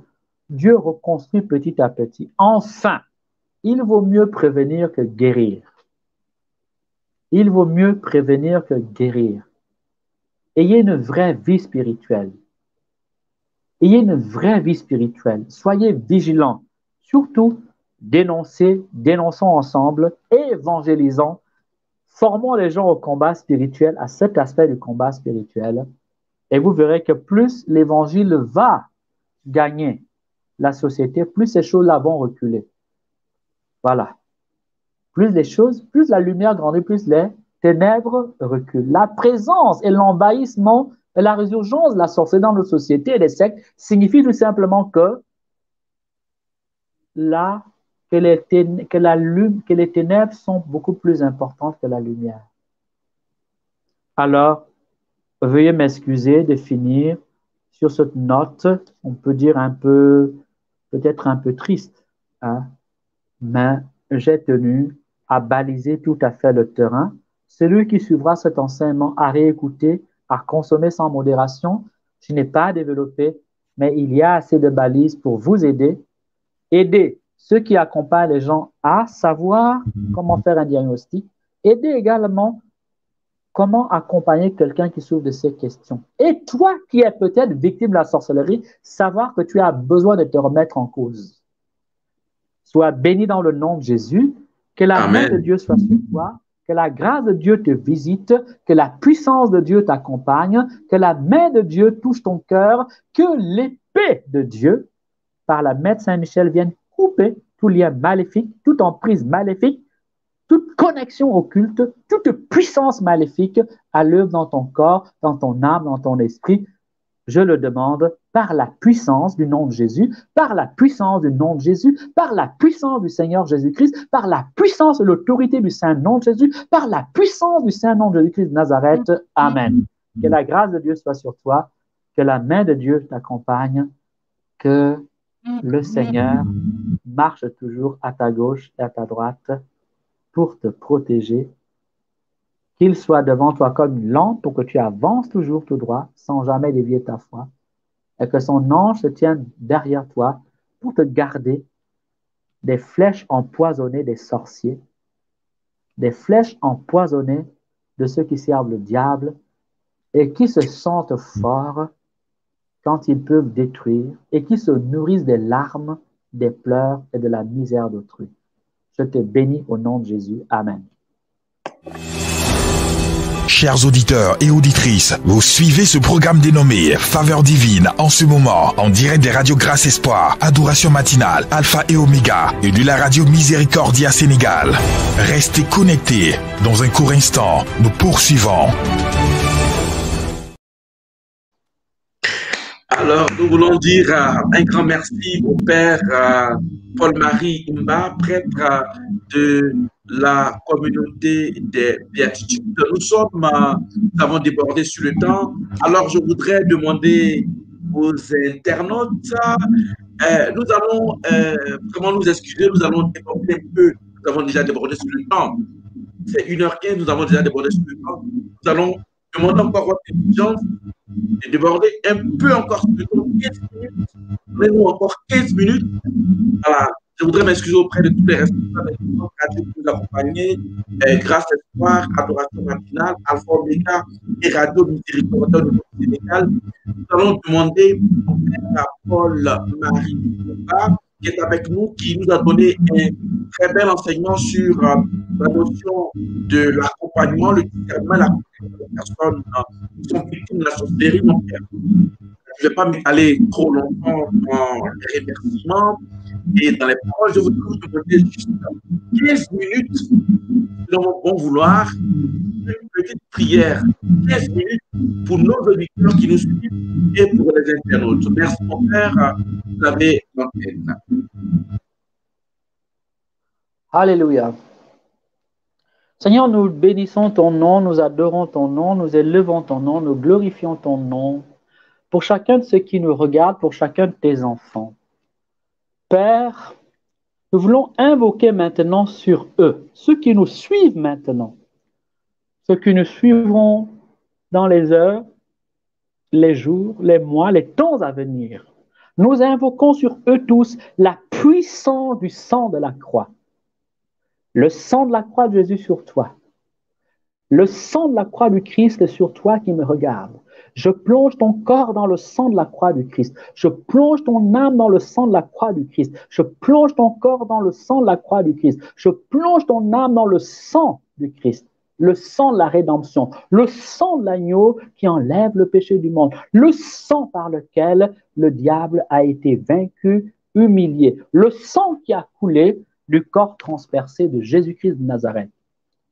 Je l'invoque sur toi maintenant. Il est sur toi. Il coule sur toi à une seule condition, c'est que tu accueilles par la foi. Si tu crois, dit la Bible, tu verras la gloire de Dieu. Accueille maintenant ce sang sur toi. Ton corps dans le sang de Jésus, ton âme dans le sang de Jésus, ta vie dans le sang de Jésus. Je plonge ta tête dans le sang de Jésus pour que soit purifié tout ton esprit. Je plonge ta tête dans le sang de Jésus pour que ton esprit soit purifié, guéri de toute maladie, libéré de tout siège, de tout sortilège, libéré de toute forme d'emprise maléfique sur ton esprit. Le sang de Jésus sur ta tête pour que ta tête soit guérie de toute maladie, pour que tes facultés mentales intellectuelles soient purifiées, fortifiées, établies dans la lumière divine. J'invoque le sang de Jésus sur toi, sur ta tête, tes yeux, tes oreilles, ta bouche, ta gorge, pour que toute maladie et toute emprise, tes puissances du mal opérant sur ta tête et tous les organes liés à ta tête, ton cerveau, soient maintenant enlevés par le sang de Jésus.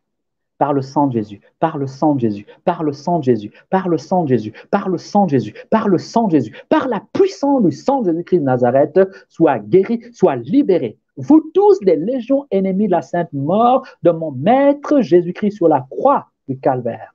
Vous tous qui êtes opposés à l'amour de Dieu, à la vie de Dieu, j'invoque sur vous maintenant la puissance de la croix du Christ. J'invoque maintenant sur vous la puissance de son sang, le sang de la croix du Christ, le sang de la main droite du Christ, le sang de la main gauche du Christ, le sang de la main gauche du Christ, le sang de la droite du Christ, pour que vous soyez détruits, puissance du mal, pour que vous soyez détruits, maladie mauvaise, pour que vous soyez anéantis, captivité mauvaise et maléfique. J'invoque la puissance du sang du Christ sur ta poitrine, ton cœur, tes poumons, tous les organes vitaux de ton cœur, de ta poitrine, de tes poumons. J'invoque la puissance du sang du Christ sur tes mains. Pendant que je prie, beaucoup auront les mains qui vont réagir. Le sang du Christ, le sang de la main gauche, le sang de la main gauche, le sang de la blessure de la main gauche, le sang de la blessure de la main gauche, le sang de la blessure de la main gauche, pour détruire les puissances du mal dans tes mains, dans ton côté gauche, dans ton côté droit, dans ta poitrine, dans tes poumons, poumon gauche, poumon droit, dans ton cœur. Je détruis le mal par la vertu de la plaie de la main gauche, par la vertu du sang de la main gauche du Christ.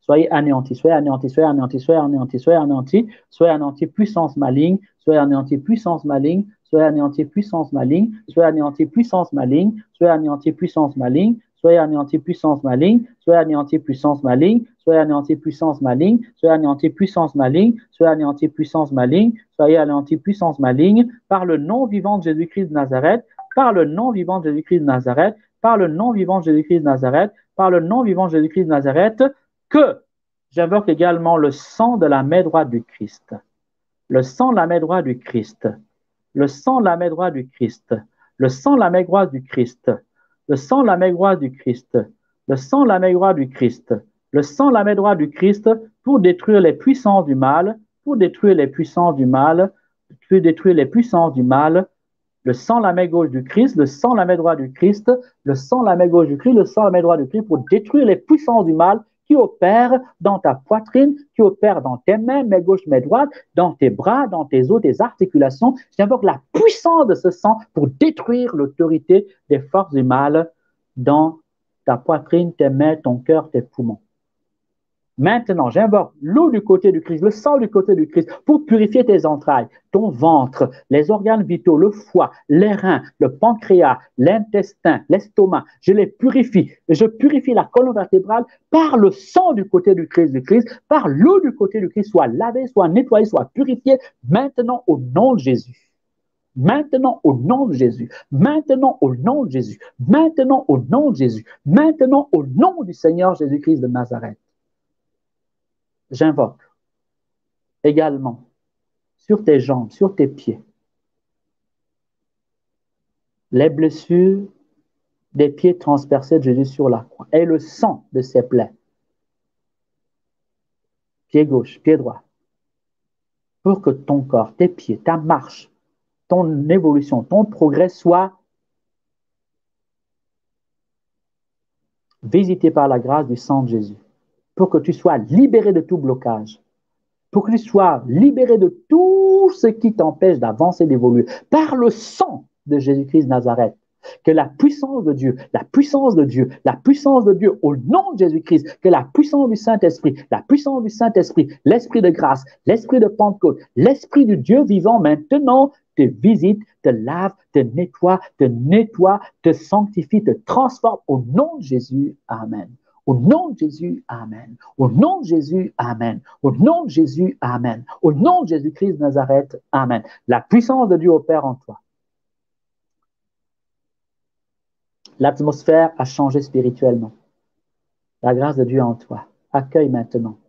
Ô Saint-Esprit, libère ton onction, libère ta présence, je t'en supplie. Ô Saint-Esprit, libère ton onction, libère ta puissance, je t'en supplie. Apporte la guérison, apporte le réconfort, apporte la libération, apporte la consolation, apporte la vie, la force. Détruis la maladie, je t'en supplie au nom de Jésus. Que soit détruite toute forme de maladie au nom de Jésus, amen. Que soit levé tous les blocages au nom de Jésus, amen. Que soit exploser toutes les montagnes qui freinaient le passage au nom de Jésus, amen. Que la vie vienne sur toi, que la bénédiction coule sur toi au nom de Jésus, que la faveur de Dieu coule sur toi au nom de Jésus, que la puissance de Dieu coule sur toi au nom de Jésus. De tout mal soit libéré au nom de Jésus, de tout esprit de colère soit libéré au nom de Jésus, tout esprit de rejet soit libéré au nom de Jésus, de tout esprit de faiblesse soit libéré au nom de Jésus, tout esprit qui endurcit dans le péché et maintient le péché soit libéré au nom de Jésus, de tout esprit d'échec soit libéré au nom de Jésus, de tout esprit de mort soit libéré au nom de Jésus, tout esprit de destruction soit libéré au nom de Jésus, de tout esprit mauvais soit libéré au nom de Jésus. Sois béni, sois béni, sois béni, sois béni, sois béni. Tu peux continuer toi-même ce temps de prière. Relis, réécoute l'enseignement et continue toi-même. Si tu n'es pas capable de prier spontanément, utilise des textes de prière. C'est tout aussi efficace. C'est la foi. Si tu peux prier spontanément, fais-le. Si tu as des textes de prière, utilise-les. Tu peux rencontrer un homme de Dieu reconnu par l'Église, pas un charlatan. Fais-le. Sois patient. Dieu est fidèle. Dieu est puissant.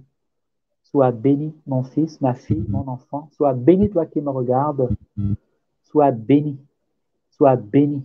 Sois béni en Christ, en qui le Père nous a bénis de toutes sortes de grâces spirituelles dans les cieux. Amen. Amen. Alors, chers frères et sœurs, nous allons mettre les cœurs pour dire merci, Père Paul-Marie Mba, prêtre de la communauté des Béatitudes, qui nous a donné un enseignement sur le thème. Il est venu libérer les captifs. Nous sommes au 4e jour de ce cheminement qui va nous conduire aux portes de l'année 2021. Nous sommes engagés sur au 21 jour de prière avec le Seigneur. Demain, nous allons nous retrouver à partir de 20h30 heure GMT. Mon Père, nous voulons vous dire infiniment merci. Merci pour votre disponibilité. Merci pour ce bon enseignement. Nous prions le Seigneur qui vous accompagne dans votre ministère et puis que la grâce et la faveur divine vous accompagnent tous les jours de votre vie. Merci, mon Père. Dieu vous bénisse. Dieu vous bénisse. Bien des choses.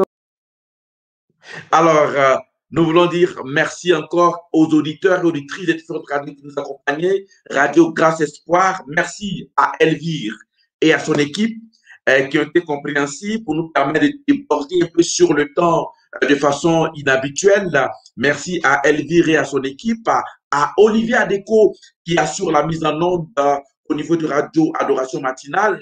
Merci au frère Brice pour la radio et la télé Alpha Omega et notre frère Noël depuis le Sénégal qui aussi qui a été aussi indulgent pour que nous puissions déborder un peu sur le temps. Alors, je ne voudrais pas tirer sur le temps, je ne voudrais pas rallonger sur le temps. Je voudrais vous dire infiniment merci de nous avoir suivis. Demain, nous allons nous retrouver à partir de 20h30 heure GMT.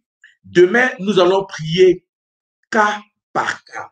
Aujourd'hui, le Père Paul-Marie a voulu prendre le temps de donner un enseignement intégral sur le thème dont il était question aujourd'hui. Demain, nous allons prendre le temps de prier pour vous. Alors, pour cela, demain, je voudrais demander à tous ceux qui ont des malades chez eux, des maladies peut-être incurables, à tous ceux qui sont victimes d'échecs répétés, des blocages peut-être inexplicables, à toutes ces personnes qui sont victimes peut-être, j'allais dire, en griffe de visitation nocturne ou de mains obscures qui empêchent leur vie de progresser, à toutes les personnes qui ont peut-être des malades, des amis ou connaissances, des personnes qui sont en Europe ou en Occident ou du moins en Amérique ou en dehors de leur continent, qui prient pour leurs parents qui vivent loin d'elles. Vous pourrez peut-être avoir des photos, des images de ces personnes. Demain, nous allons prier pour vous. Demain, ce sera prière 100% pour tous ces cas. Nous allons faire cas par cas. Cas d'envoûtement, cas de blocage au niveau des finances, cas de blocage au niveau du mariage. Nous allons vraiment prier pour tous ces cas qui pourraient être l'objet des mains obscures et de la part de l'influence maléfique. Alors, chers frères et sœurs, je voudrais vous dire merci et on se donne rendez-vous demain à partir de 20h30 heure GMT. Je voudrais vous demander, n'oubliez pas, comme le Père l'a dit tout à l'heure, de poursuivre la méditation, de poursuivre la prière chez vous. Et puis, nous allons nous séparer en disant merci au Seigneur. Tu vas mettre en commentaire, Seigneur, merci pour cet enseignement. Et nous n'allons pas oublier de mettre les drapeaux, pays d'origine et pays d'accueil. Je voudrais finalement prier que le Seigneur soit avec vous, que sa grâce vous habite, que sa grâce soit toujours avec vous et vous accompagne. Au nom du Père et du Fils et du Saint-Esprit. Amen. Une année s'en va, une autre arrive, remplie d'espérance. Bientôt, 2021. Chers frères et sœurs, connectez-vous pour vivre 21 jours avec Jésus dénommé Faveur Divine. Jesus, you love me too much. Tant d'enseignements, de témoignages et d'intercessions sur les pages des pères Georges Yoboué et Donald Wally du 1er au 21 décembre à partir de 20h30 GMT.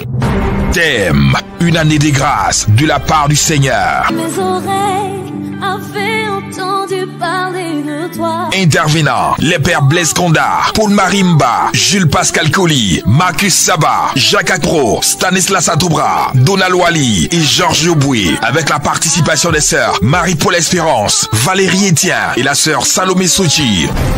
Ça sera un rendez-vous de grâce et de faveur, parce que ce que sa bouche a dit, sa main l'accomplit. Suivez ce programme sur les radios Grâce Espoir, Adoration Matinale, Alpha Omega et Radio Miséricordia Sénégal. Tenez-vous prêts!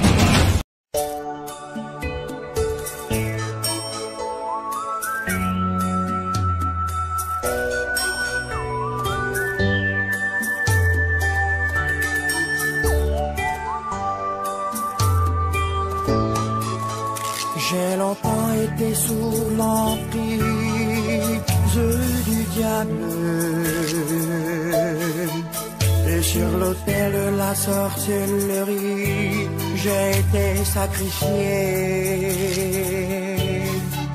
Les esprits impurs et démoniaques m'ont assailli. J'ai les mains et les pieds liés comme un esclave.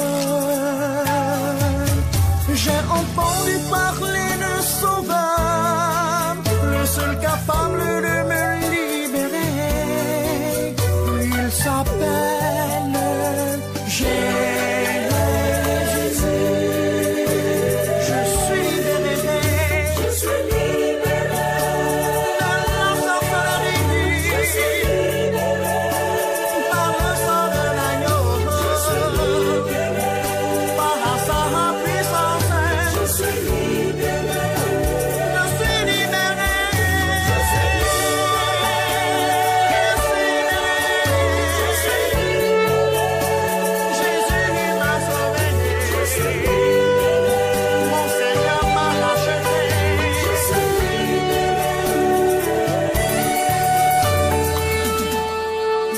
l'Esprit du Seigneur est sur moi.